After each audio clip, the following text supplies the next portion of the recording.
Hey, it's Eagle Things You Developed. Today I'm talking about this Canon SureShot 35mm film camera. It does have all the bells and whistles you'd want out of a point and shoot. It's a very sharp 2.8 lens. You can engage and disengage the flash manually with a little switch on the back here. It does have a motor drive, so it takes the pictures and rolls it for you. It's pretty much everything you want in a point and shoot, and in a very comparable price point. So I'm going to be showing some example pictures. Check out the video and let's see how it goes. There's no better way of testing out a camera than just taking it out with you, out and about, everywhere you go. So here's me out in the bar. I did hand it off for the first image. This is the first of the roll. And the simple thing about this camera is it's literally point and shoot. I did have to engage the flash, obviously, in the situation because it was kind of dark out. There was some ambience in the room that we're in or the bar that we were in. But usability to handing it off was really easy. As you can see here, I did hand it off, and this image quality really shines. It really shows how good it autofocused, how well it exposed the image. That 2.8 lens really got everybody in focus and really did its job really well. This is unedited. All these images are unedited, and so you can see how well it captured the frame and the essence of that night and how much fun we're gonna have. Okay, so the night starts going on, we're having a good time, and I'm still snapping some pictures away.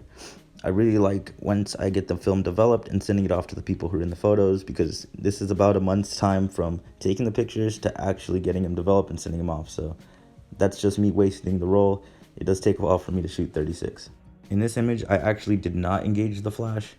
I wanted to see how well it would do in low light, and did a pretty good job of getting it well together. The image is a little bit blurry. Obviously, the lens is sharp, but I tried pushing it pretty much, but it still did a really good job of getting it done. So if I ever did forget the flash, that's kind of what would happen.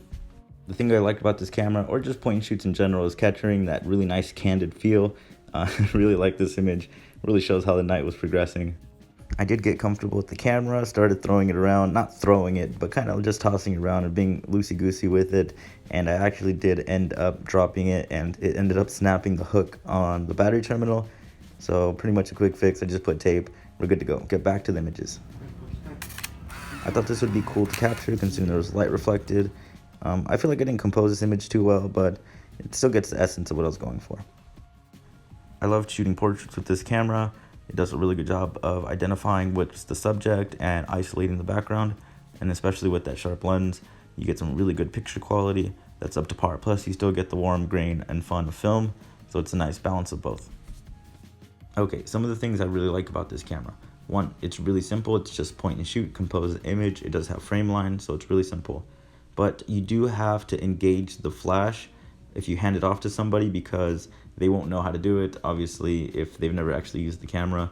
But other than that, it's pretty solid. The build construction, although it's plastic, is actually really worthwhile. I dropped it. It was on carpet, but I did drop it, and it still took like a champ. All these images passed when I was talking about, or passed when I dropped the camera, so it's really cool. It's comparable to the Olympus Mute 2 quality-wise, but not build quality-wise. You can't just pocket it. You can use it in a denim jacket and pocket it, but not so much in a regular pocket. I highly recommend this camera. I feel like the price point is up to par with how good it is and the build quality. You can pick these things up used for a pretty competitive price, and yeah.